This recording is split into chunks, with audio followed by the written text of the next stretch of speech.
বাচ্চারা সকালে ঘুম থেকে উঠেই স্কুলে যাওয়ার সময় তেমন কিছু খেয়ে যেতে চায় না।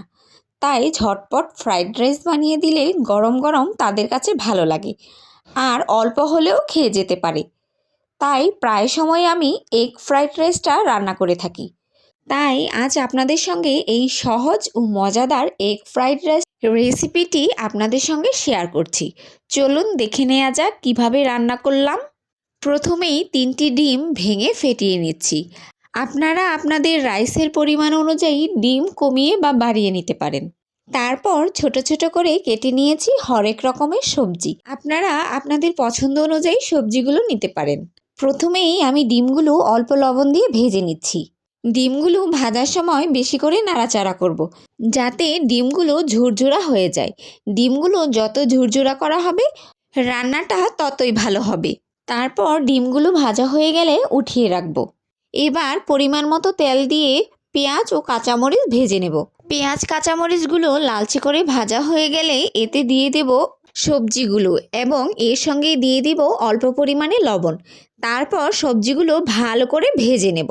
সবজিগুলো নরম বা সেদ্ধ হওয়ার আগ পর্যন্ত ভাজতে থাকবো। সবজিগুলো ভাজা হয়ে গেলে এতে দিয়ে দিচ্ছি ভাত বা রাইসগুলো।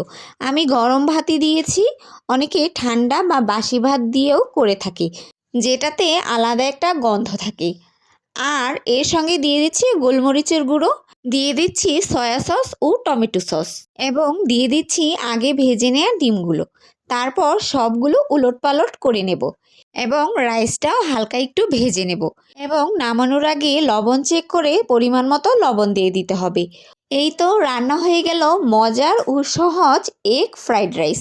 এভাবে ফ্রাইড রাইস রান্না করলে এর সঙ্গে আর তেমন কিছুই লাগে না। এটা শুধু শুধুই খাওয়া যায় এবং খেতেও বেশ সুস্বাদু। যখন খাবারের একঘেয়েমি চলে আসে তখন এই সহজ রান্নাটা করে নিতে পারেন।